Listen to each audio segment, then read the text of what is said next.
نبی کریم صلی اللہ علیہ وسلم کے جو رضائی بھائی تھے ابو سلمہ رضی اللہ تعالیٰ عنہ، اور ان کی اہلیہ تھی ام سلمہ رضی اللہ تعالیٰ عنہ، اور ان کے بیٹے تھے. یہ تین لوگ جب نکلے نا ہجرت کے لیے تو کیا ہوا، کفار مکہ کو پتہ لگ گیا، انہوں نے آ کے جو روک دیا. حضرت ابو سلمہ رضی اللہ تعالیٰ عنہ کے سسرال والے آ گئے، کہنے لگے دیکھو تم آزاد ہو، خود مختار ہو، اپنے بارے میں ہماری بیٹی تم نہیں لے جا سکتے. انہوں نے بیٹی چھین لی، یعنی شوہر سے بیوی کو کر دیا جدا. چھوٹا بچہ تھا وہ ماں کے ساتھ تھا. انہوں نے کہا ٹھیک ہے میں جاتا ہوں. ادھر سے حضرت ابو سلمہ کے گھر والے آ گئے، رشتہ دار. انہوں نے کہا دیکھو تم نے جانا ہے جاؤ، بیوی تمہاری انہوں نے رکھ لی ہے، بچہ ہمارا ہے، اسے ہم لے جائیں گے. اب حضرت ابو سلمہ رضی اللہ تعالیٰ کے بعد کوئی چارہ نہیں تھا، وہ اکیلے مدینہ طیبہ پہنچ گئے. اب جو ماں تھی ام سلمہ رضی اللہ تعالیٰ عنہا، شوہر سے بھی جدا اور اولاد سے بھی جدا. 1 سال تقریباً رہی، اپنے ہی گھر والے جانے نہیں دیتے تھے، اور وہ روزانہ مقام ابطح میں آ کے روتی ہیں، صبح سے لے کے شام تک بیٹے اور شوہر کی جدائی میں روتی ہی رہتی. پھر 1 سال کے بعد ایک شخص تھا، اس کے دل میں کچھ رحم آیا، اس نے خاندان والوں سے بات کی، کیوں تم اس بیچاری پر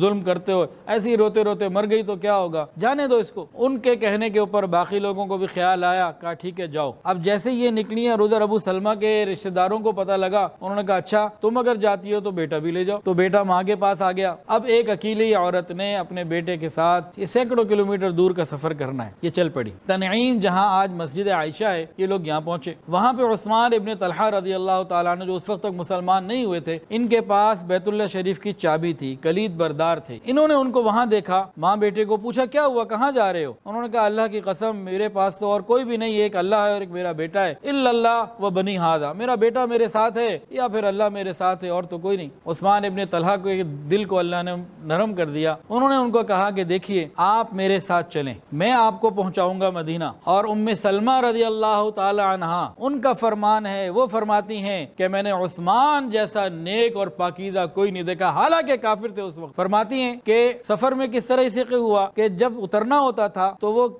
سواری کو کہیں روک کے تھوڑا دور چلے جاتے، کہتے آپ نیچے اتر جائیں، پھر کہیں دور جا کے آرام کرتے، اور جب دوبارہ چلنا ہوتا تو سواری کو میرے پاس لے کر آتے، میرے قریب کھڑا کر دیتے اور پھر تھوڑا دور ہٹ جاتے، چہرے کو ادھر کر لیتے کہ آپ اب سوار ہو جائیں، اور جب میں سوار ہو جاتی تو مجھے لے کے جاتے. یہ ایک کافر کی حیا اور غیرت کہ عورت ہے اوپر اترنے چڑھنے میں دوپٹہ، چادر، برقع، کوئی کپڑا آگے پیچھے ہو سکتا ہے، جانور پہ چڑھنا اور اترنا ہے نا، یہ ایک کافر کا معاملہ تھا. اور یہ بات آپ لوگوں نے سنی ہوگی کہ جس وقت کفار مکہ نے اپنا مشورہ کر کے رسول اللہ صلی اللہ علیہ وسلم کے گھر کا محاصرہ کر لیا تھا اور ننگی تلواریں لے کے کھڑے ہوئے تھے، تو کون سا وقت تھا، دن کا یا رات کا؟ ساری رات باہر کھڑے رہے، اندر کیوں نہیں حملہ کیا؟ کتابوں میں جو وجہ لکھی ہے کہ اس زمانے میں جو کفار تھے وہ اس لیے اندر نہیں جاتے تھے، رات کو ان کا عام معمول تھا کہ گھر کے اندر عورتیں ہوتی ہیں. آج تو ہمارے ملک اور معاشرے میں دیکھیں کہیں چوری ہو جائے، ڈاکہ ہو جائے، مال بھی لوٹتے ہیں اور عزتیں بھی لوٹ. ایک اور بات کہوں، برا نہ مانیے گا، پہلے زمانے میں جو کافر تھے نا، یہ آج کے کافروں سے بہتر تھے، اور پہلے زمانے میں جو مسلمان تھے یہ ہم سے بہتر. پہلے زمانے کے کافر کسی نہ کسی اخلاق کے،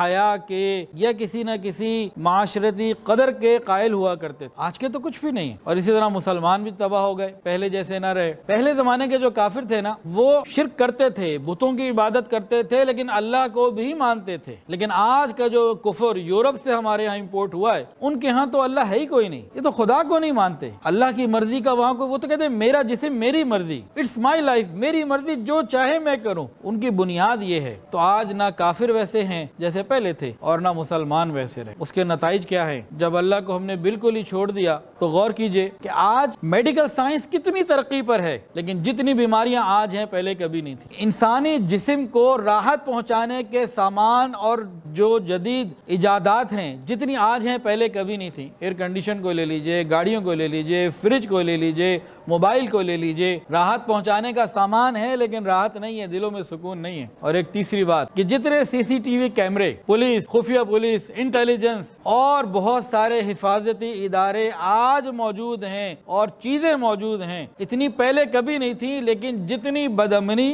آج ہے اتنی بھی پہلے کبھی نہیں تھی. وجہ کیا ہے؟ اللہ کو چھوڑ بیٹھے. آپ ہر کلومیٹر کے اوپر ایک چوکی بنا دیجئے حفاظت کی خاطر، ایک ایک انچ کو CCTV کیمرے سے اور جناب سیٹلائٹ سے کور کیجئے، سیکیورٹی کا پورا نظام بنا لیجئے. تب بھی اگر خدا کا خوف دل میں نہیں ہے نا تو امن قائم نہیں ہو سکتا. اور اگر اسلامی تعلیمات کے ذریعے دل میں خوف خدا حیا پیدا کیجئے، قیامت کے دن اللہ کے سامنے پیشی کا خوف پیدا کیجئے، تو پھر وہ معاشرہ بنے گا کہ یمن سے ایک عورت تنہا چلتی ہے، اکیلے، جوان عورت، عزت بھی ہے، اس کے پاس سونے سے لدی ہوئی ہے، اور مدینہ طیبہ پہنچتی ہے۔ حضرت امیر المومنین عمر فاروق رضی اللہ تعالیٰ عنہ اس عورت سے پوچھتے ہیں کہ تم اکیلے کیوں آئی؟ اور یہ بھی پوچھا اچھا یہ بتاؤ، تم ایک عورت ہو، عورت کی نظر زیادہ حساس ہوتی ہے، تم جب یمن سے چلی مدینہ آئی، رات کو کہیں رکی ہوگی، شہروں سے، ویرانوں سے، آبادیوں سے بھی گزری ہوگی، بتاؤ تم نے اس ملک کو کیسا پایا؟ اس عورت نے جواب دیا امیر المومنین مجھے ایسا لگا کہ یمن سے لے کے سعودی عرب تک، یمن سے لے کے مدینہ تک اتنا بڑا علاقہ ایک ماں باپ کی اولاد ہے اور سب بہن بھائی ہیں۔ یہ کب ہوتا ہے؟ جب دینی تعلیم سے خوف خدا دل میں پیدا ہو جائے، ورنہ انچ بائی انچ آپ سیٹلائٹ سے کوریج دے دیجئے اور ہر کلومیٹر کے اوپر آپ ایک پولیس چوکی بنا دیجئے، آپ امن قائم نہیں کر سکتے۔ تو ابو سلمہ رضی اللہ تعالیٰ عنہ تو پہنچ گئے تھے آسانی سے، جو پیچھے ماں تھی، ان کی اہلیہ، ان کو زیادہ غم جھیلنے پڑے جدائی کے۔ پھر اللہ تعالیٰ بھی تو قدردان ہے نا،